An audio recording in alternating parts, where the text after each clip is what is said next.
አንዳርጋቸው በሰዓት $15 እየተከፈለው የፓርኪንግ ስራ ጀመረ የሚል ዜና ሰማን። በርግጥ ይሄ ዜና ከዚህ በፊትም የሰማነው ዜና ነው፣ አዲስ ዜና አይደለም። ምንድነው እንደዚህ ግርግር መፍጠር? አቶ ገዱ አንዳርጋቸው ያን የመሰለ ስልጣን ጊዜ ያሳለፈው አሁን ላይ አሜሪካ ውስጥ በፓርኪንግ ስራ መሰማራታቸው እጅግ በጣም የሚያሳፍር፣ እጅግ በጣም የሚያስገርም። ታምርሽን ሰምቶ ቅዱስ ቁርባን ለመቀበል ላልቻለ ሰው ግን ተቀብያለሁ ብሎ አምኖ ሆኖለታል ባለው መሰረት እኔ እዚሁ ሆኜ ቅዳሴ ላይ አብሬ ተሰጥኦ እየመለሱ ታምሯ ከተነበበ በኋላ እንደ ማንኛውም ሰው ቆርቤያለሁ ብዬ አምናለሁ። በረከቱን ተካፍያለሁ። ያለሁበት ሲቹዌሽን ባይመቻችልኝ እናንተም ሰላም ጤና ይስጥልኝ። እንዴት አላችሁ? እግዚአብሔር የተመሰገነ ይሁን። በአንዳንድ ጉዳዮች ተመልሼ መጣሁ። እንግዲህ በአዲስ አበባ ምን እየተከሰተ ነው የሚሉ አንዳንድ ነገሮችን አስቃኛቸዋለሁ። በተለይ ሰሞኑን ብዙ ነገር እየተከሰተ ነው ከዚህ ከመኪና አደጋ ጋር ተያይዞ ያንን እንመለከታለን። አቡነ ኤርሚያስ አንድ ያስተላለፉት ትምህርት ነገር አለ ብዙዎችን ውስጥ የብዙዎችን ልብ የሳበ ነውና ያንን ማስቃኘኛችሁ ይሆናል። ስለ አቶ ገዱ አንዳርጋቸውም አንድ ነገር እንመለከታለን። የእሳቸው መስራት ምን እንደሚያስተምርና ለነገ ምን አይነት ተስፋ እንዳለው የተለያዩ አቅጣጫዎችን የሚጠቁሙ ነገሮች እየተነሱ እንደሆነ እየተመለከትን ነው።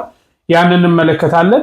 ከዚህ ከስጋው ደግሞ ጋር ተያይዞ የሚነሳ አንድ ነገር አለና አንድ እንደሚያነሳው ሐሳብ ያናስቃኛችኋለሁ። እስከ ፍጻሜው አብራችሁን ቆዩ። ላይክ እና ሼር ማድረጋችሁን አትርሱ። እስቲ ሰሞኑን በአዲስ አበባ እየተካሄደ ካለው ነገር እየተከሰተ ካለው አደጋ አንዱን ላስቃኛችሁ።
እንደተመለከታችሁት ነው። ያሳዝናል። ይህን ቪዲዮ ለምን አመጣው ብላችሁ ልትጠይቁኝ ትችላላችሁ።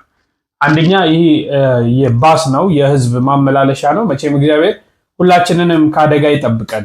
የመኪና አደጋ አክሲደንታል ነው እንጂ ታስቦበት የሚደረግ አይደለም፣ የሚሆን አይደለም። ሰው ሰራሽ ነው። ባላሰብነው መንገድ ይበላሻል። ባላሰብነው መንገድ ከፍተኛ ጉዳትና አደጋ ያስከትላል። አሁን ይህንን ያመጣውበት ምክንያት አሁን ለምሳሌ በአዲስ አበባ ውስጥ ያሉ የባስ ትራንስፖርቶች ካለው የትራንስፖርት ችግር አንጻር እንደሆነ እረዳለሁ። ነገር ግን በጣም ካቅማቸው አንድ ነገር ሲሰራ አቅምና እንትን አለው። ምን ያህል ሰው መያዝ እንደሚችል፣ ምን ያህል ጊዜ መስራት እንደሚችል፣ በየጊዜው ምን መደረግ እንዳለበት የተለያዩ ነገሮች ይቀመጣሉ። አዲስ አበባ ላይ ግን እነዚህ የባስ ትራንስፖርቶች በጣም ከአቅም በላይ ነው ጭነት የሚያካሂዱት። በርካታ በአንድ ጊዜ ሲጓጓዙ በተለይ ጠዋትና ማታ ያው ሰውም ከስራ መውጫው ነውና በርካታ ሰዎችን በጣም ከአቅም በላይ በሩ ሁሉ መዘጋት እስኪያቀተው ድረስ ከውጭ ያሉ ሰዎች ውስጥ ያሉትን ሰዎች ገፍተው እስኪዘጉ ድረስ ነው የጭነት ልክ የሚደረገውና ይሄ ደግሞ ለአደጋ አንድ እርምጃ ወደፊት የሚያራምድ ነው። ስለዚህ ጥንቃቄዎች እንዳሉ ሆኖ የከተማ መስተዳደሩ ይሄን ትኩረት ሊሰጥበት ይገባል ያስባሉ። በተለይ ሊሚት ቢኖረው ባሶች ምን ያህል ሰው አሁን ኮሮና ጊዜ ትዝ ይለኛል ያው ሰው መተፋፈን የለበትም ተብሎ የሚጫነው መጠን በጣም ደስ ይላል። በቃ ያለው ሰው ትራንስፖርቱን የያዘው ሰው በአግባቡ ገብቶ በአግባቡ የሚቆም ከሆነ ቆሞ የሚቀመጥ ከሆነ ተቀምጦ ይሄዳል። አሁን እኮ ባስ ውስጥ እንደው እንደድለኝነት ሆኖ ቀድሞ ወንበር የያዙ ሰዎች ናቸው እንጂ ቆመ ለመሄድ ተፋፍነ ተጨቃ እንደዚህ በቃ ጭፍልቅልቅልቅ እየተደራረገ እርስ በርስ ጥብቅ እየተደራረገ ነው፣ ምንም አይነት መተፋፈኛ ሳይኖር ማለት ነውና የከተማ መስተዳደሩ ይህን ትኩረት ቢሰጠው ምን ያህል ሰዎች መጫን እንዳለባቸው ሊሚት ቢያስቀምጥ፣ በቃ ከዚህ ሰው በላይ የባስ ትራንስፖርት ሰው መጫን፣ ታክሲ ለምሳሌ ሊሚት አለ። ትርፍ ከጫኑ እኮ ትራፊክ ከያዛቸው ይቀጣሉ አይደል? ለምን? ከአቅም በላይ መጫን ስለሌለበት ነው። ጉዳት ያስከትላል። ለምን እንደው ከአቅም በላይ 12 ሰው የሚጭነው 15 16 ሰው አድርገው የሚጭነው ለምንድን ነው ብሎ ቅጣት አለ። ይሄም በዛ መጠን የሚሆንበት መንገድ፣ ከዛ ውጭ ደግሞ ጥንቃቄዎችን ብናደርግ፣ ከዛ ውጭ ሁላችንም መቼም ከቤታችን ጠዋት ስንወጣ እግዚአብሔርን ለምነ ነው አመስግነ ነው በቅድሚያ ያንን ሌሊት ስላነጋለን አመስግነ ነው፣ ቀኑን ደግሞ እንዲባርክልን፣ ውሏችንን እንዲባርክልን፣ መንገዳችን እንዲባርክልን ጸሎት ብናደርግ፣ ምክንያቱም የሚጠብቅ አምላክ ነው ያለው። እኛ ወደሱ ከተጠጋን ባይዘው ጉዳቶች፣ ችግሮች አይከሰቱብንም። ጸልየን ለምነን አመስግነን ሰላማዊ ቀን አውለን ብለን ሁላችንም ከቤታችን ብንወጣ እንዲህ አይነት ነገሮች ከእንዲህ አይነት አደጋ እግዚአብሔር ይጠብቀናል ማለት ነውና የከተማ መስተዳድሩ ይሄን መፍትሄ ቢሰጠን ለማለት እፈልጋለሁ። እስቲ አንድ ቪዲዮ ላስቃኛችሁ። እቺ እህታችን እንድትሰማ እንፈልጋለን። እቺ እህታችን ትሰማለን። እናት ለምን ታልቅስ? እህታችን ለምን ትዘን? እውነቴን ነው የምላችሁ። እናት ለምን በእንደዚህ አይነት ችግር ውስጥ ተኮራምታ ትኑር? እውነቴን ነው። እዚህ ቪዲዮ ላይ ከላይ የምትመለከቱት ሰው አቶ ማንጉዳይ ወሰን ይባላልና አሁን ደግሞ ማንነቱን ቀይሮ ያሬድ በሚል መጥቷልና ከ2 ዓመት በፊት ነበረ ይሄን የመሰለ ቤተሰብ በትኖ የጠፋውና አንዴ ነው የኔ ስራ ቦታ ነው። እሱ ነው የፍቅር ጥያቄ የጠየቀው። ቀጥታ የማንጉዳይ ባለቤት ነኝ። የሰማና ባሌ ነው። ግን በአጋጣሚ በቤስ ፕሮግራም ላይ የ5 ዓመት ባለ ትዳር እንደሆነ ሲናገር ነው ያየሁት። ግን ለቤት ለስራ ብሎ ከወጣ 2 ዓመቱ ነው። 2 ዓመቱ ነው ከወጣ ለስራ ብሎ ነው ወጣ በዛው ነው የቀረው። የዛሬ 2 ዓመት ነው ከቤት ስራ ፍለጋ ብሎ ይወጣውና እቺ እናት ከአቅሟ በላይ ነው። እነኚህ ልጆች እንደምትመለከቷቸው ነው አሁንም ድረስ አባታቸውን በናፍቆት እየተጠባበቁ ነው ያሉትና እዚህ ፕሮግራም ላይ ያቀረቡት አዘጋጆች፣ የኢቢኤስ ቴሌቪዥን አዘጋጆች አሁንም ሰውየው ያለበትን አድራሻ ያውቃሉ እና ይሄ ሰውዬ ቀርቦ እነኚህ ልጆች የሚረዱበትን እድል እንዲፈጥርልን በእግዚአብሔር ስም እንለምናለን። እና ደግሞ ከተጨማሪ የኢትዮጵያ ሕዝብ ነው በቃ ይሄን ማድረግ የሚችለውና ደግሞ እንደዚህ አይነት ነገር ላይ የምትሰሩ የሚዲያ ባለሙያዎች እንድታግዙን እንፈልጋለን። ምን አርጌው ነው ባሌ? ምን አርጌው ነው ማንጉዳይን? የልጅነት ባሌ ነው። አብሬ ነው የኖርኩት፣ አብሬ ነው ያደግኩት፣ አብሬ ነው የተራብኩት፣ የተጠማሁት እና እንደዚህ ነገሩ የሚገርም ነገር ነው። መቼም ባልና ሚስት ናቸው፣ ልጆች አለው። ከ2 ዓመት በላይ ለስራ ብሎ ከቤት ወጥቶ ጠፍቷል። ኦልሬዲ 2 ዓመቱ እንደሆነው ነው እየተናገረች ያለችው እና አሁን በ2 ዓመቱ ኢቢኤስ ላይ እንተዋወቃለን ነው የሚለው ፕሮግራም ላይ ከ5 ዓመት ያገባሁት ብሎ ቀርቧል። እዚህ ጋር ልጆች አሉት። በትዳር ውስጥ ሲኖር መቼም ፍቺ ማንም አይመክርም። ቤተክርስቲያንም ሆነ በየትኛውም ሁኔታ ሰዎች መፋታት የለባቸውም። ነገር ግን መፋታትም ካስፈለገ ማይሆንም ከሆነ ልጆቹን የሚረዳበትን መንገድ አስቀምጦ ከዚች ባለቤቱ መለያየት ይችላል። ለስራ ብሎ ወጥቶ መሸወድ እውነት ትቀጥናለች እንጂ አትበጠስም ይላሉ አባቶቻችን። አንድ ቀን መጋለጡ አይቀርም። አሁን ደግሞ ያውም ይባስ ተብሎ በትልቅ ሚዲያ በኢቢኤስ እንተዋወቃለን ነው ተገኝቷልና አንዳንዴ ወዴት መንገድ እያቀርናን ወዴት እየተጓዝን እንደሆነ እኔ ሳስበው ግራ ይገባኛል። የት እየሄድን ነው ግን? ምን እያደረግን ነው ግን የሚሉ ነገሮች ማለት ነው። ብዙ ለጆሮ ጭው የሚያደርጉ በጣም የሚሰቀጥጡ ነገሮችን ትሰማላችሁ። ሰዎች ምንም አይነት ይሉኝታ ሳይዛቸው ምንም አይነት ነገር ሳይሉ ጥፋት እንኳን አጥፍተው እንዳላደረጉ አድርገው ይኖራሉና አሁን ለዚህች እናትም ወጥተ ምላሽ መስጠት አለብን። እንግዲህ ይህች እናት ወጥታ ልጆቿን ይዛ ተናግራለች፣ ምንም አላጎደልኩበትም ብላ። ይሄ አካል ግን ምን እንደሆነ መናገር አለበት። ተፋታውም ከሆነ እሷ የደበቀችውም ነገር ካለ ከሌለም ደግሞ ተገቢውን ማድረግ ያለበትን ነገር ማድረግ አለበት ብዬ አስባለሁና ከምንም በላይ ትዳራችሁን ጠብቁ። እውነት ህይወታችሁን፣ ኑሯችሁን ስትገቡበትን ፈቃድ እግዚአብሔር ጠይቃችሁ ግቡ። እግዚአብሔር ፈቃድ ሳንጠይቅ ስንገባ ነው። እግዚአብሔር ፈቃድ ጠይቀን እኮ ጸብ ይኖራል፣ መጣላትም ይኖራል። ግን ተስማማላችሁ፣ ትልቁን ትንሽ ይሆናል። እግዚአብሔር መራራትና እርስ በርስ መዋደድን ስለሚሰጥ ማለት ነው። ስለዚህ እንዲህ አይነት ህይወት ላለመምራት ፈቃድ እግዚአብሔርን ጠይቆ መግባት በጣም የተሻለ ነው። ምን ትላላችሁ? በዚህ ላይ ወደ አቶ ገዱ አንዳርጋቸው እንለፍ። እንግዲህ የእሳቸው መስራት ምን እንደሚያስተምር አንድ ወንድማችን ይናገራል። ገዱ አንዳርጋቸው በሰዓት $15 እየተከፈለው የፓርኪንግ ስራ ጀመረ የሚል ዜና ሰማን። በእርግጥ ይሄ ዜና ከዚህ በፊትም የሰማነው ዜና ነው፣ አዲስ ዜና አይደለም። ከዚህ ጀርባ ያለውን ፖለቲክስ እንተው። በእርግጥ ገዱ ቸግሮት ነው ወይ ፓርኪንግ የሚሰራውን የሚለውንም ጥያቄ ምልክት ውስጥ እናስቀምጠውና ወደ ጉዳያችን እንሂድ። እንደ ዕድል ሆኖ ሀገራችን ላይ መጥተው የሄዱ ብዙዎቹ ባለስልጣናት ለሀገራቸው አንዲት ነገር ሳይሰሩ ሀገራቸውን ለብጥብጥ ለሌብነት አዳርገዋት ጊዜያቸው መውረጃቸው ጊዜ ሲደርስ የሰረቋትን ወደ ዶላር ይመነዝሯትና የቅርብ ሰዎቻቸው ሚስቶቻቸው ልጆቻቸውን ይዘው ከሀገር ይወጣሉ። ከሀገር ከወጡ በኋላ ኡፍ ሀገር ሰላም አገኘች፣ ይህ ሰውዬ የብጥብጥ ምንጭ ነበረ ኡፍ ብለህ ስትጠብቁት እዛ ሀገር ላይም አርፎ አይቀመጥም። ምክንያቱም እዛ ስራ መስራት አይችልም። ለምንድን ነው መስራት የማይችለው? ሀገር ውስጥ ባለ ሰዓት ገንዘብን በቀላሉ ከመንግስት ካዝና ላይ ማንሳት እንደሚቻል ጭንቅላቱን አለማምዶታል። ዶክትሬትን፣ ማስተርስን፣ ዲግሪን ከሼልፍ ላይ ያነሰዋል። ስለዚህ ልጆቻቸውም ይህንን ይማራሉ። መስራት ከልፋት ውጪ ምንም ጥቅም እንደማያመጣ፣ መማር ምንም ጥቅም እንደሌለው ይገነዘባሉ። እሱ ደግሞ ያንን ዲግሪ ይዞ ይሄዳል። ያንን ዲግሪ እና ማስተርስ እዛ ሀገር ላይ መስራት አይችልም። ያለው ብቸኛ እድል ሀገር ውስጥ የጀመረውን ብጥብጥ ማስቀጠል። ደግሞ አይሞቱ እንደው ለሀገር አይጠቅሙም በተደፉ ብለን የምታስባቸው ሰዎች በብዛት እንደ ከዘራ እንደዚህ ታጥበው ሀገር ላይ ደባ ሲፈጽሙት ታያቸዋላችሁ። ልጆቻቸው አባታቸው የሰረቀላቸውን ብር በየጊዜው እየመዘዙ በተለያዩ አደንዛዥ እጽ ንግድ ውስጥ፣ ቁማር ውስጥ፣ የተለያዩ ነገሮች ሲሳተፉና ብሯ እያለቀች ስትመጣ ያው ያላቸው እድል ወደ ሀገራቸው ነው። ያሉበትም ሀገር ይጠርዛቸውና ወደ ሀገራቸው ይመልሳቸዋል። የመጡትን እዩዋቸው፣ ጸባያቸው ምን አይነት ጸባይ! አዳዲስ ባዕድ ልምምዶችን ይዘው ነው የመጡት። አዳዲስ ባህሎችን ይዘው ነው የመጡት። እነሱ ናቸው እንግዲህ አሁንም ሀገር ላይ እንደዚህ እያደረጉ ያሉት።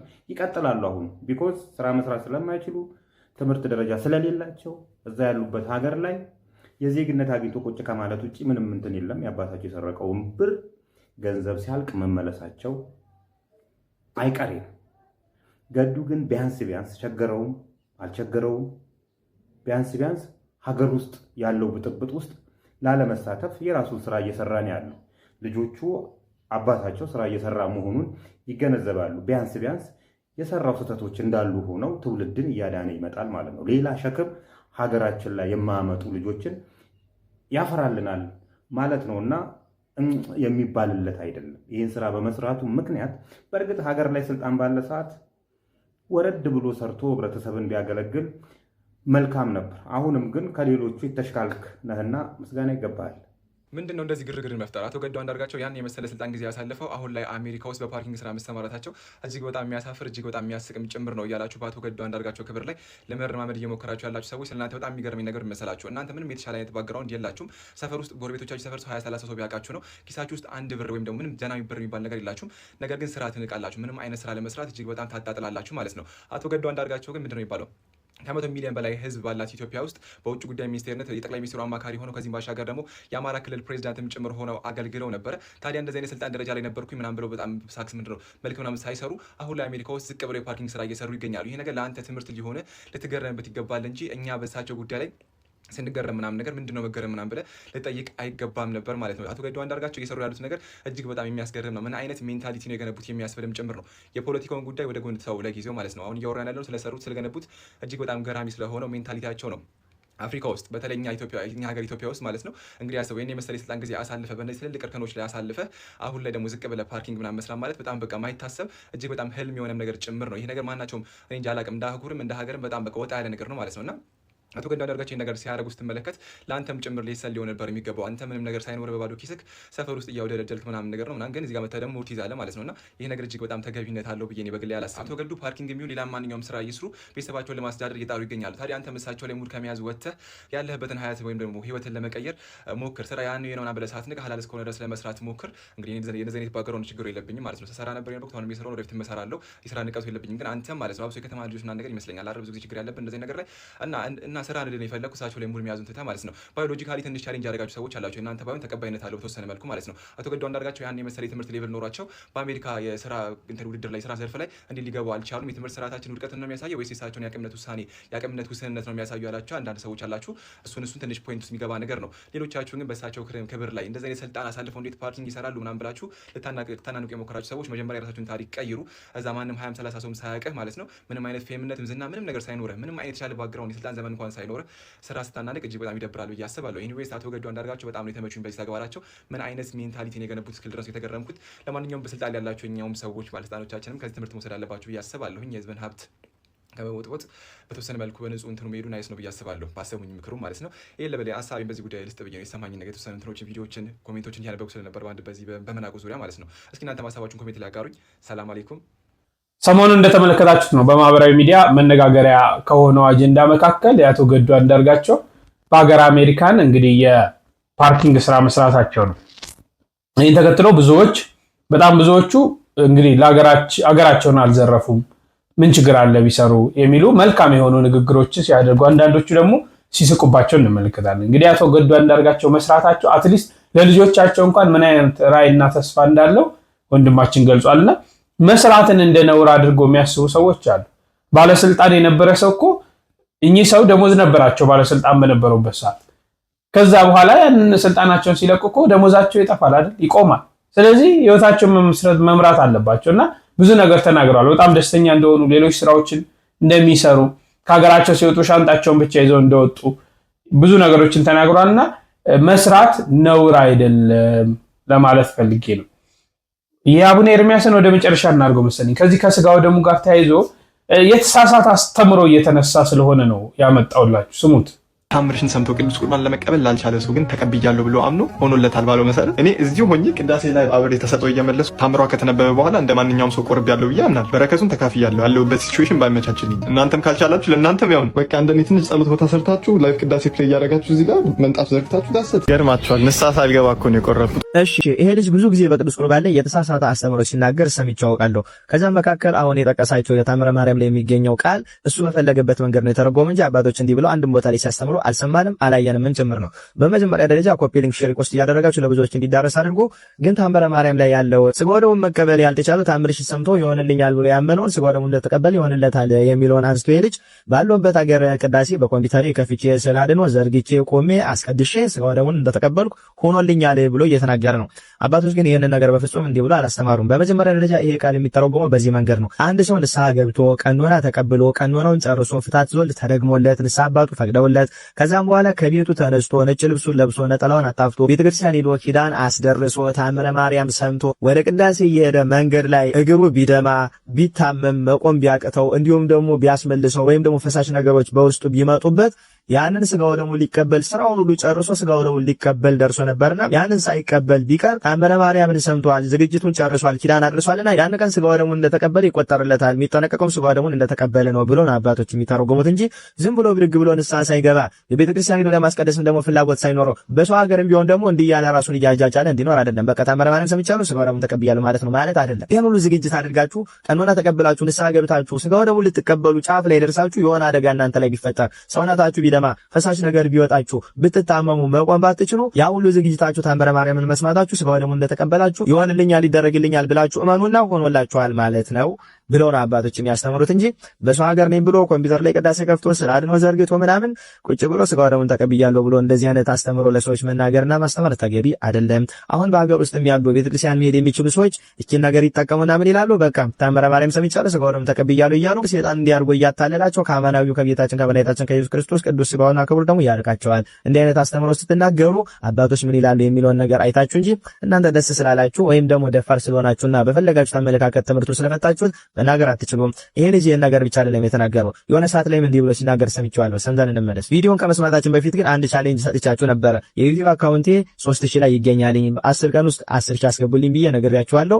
ዲሲ ራይቱ እያላችሁ ሄዳችሁ ሰርች እያደረጋችሁ ባዮ ላይም ሊንክ አስቀምጬላችኋለሁ። ያንን እየነካችሁ ገብታችሁ በ10 ቀን ውስጥ ከ3000 ሰብስክራይበር ወደ 10000 ሰብስክራይበር እንድታሳድጉልኝ እጠይቃችኋለሁ። ድጋሚ ወደዚህ ልጅ ቪዲዮ እንለማችኋል። ንስሐ ሳልገባ እኮ ነው የቆረብኩት።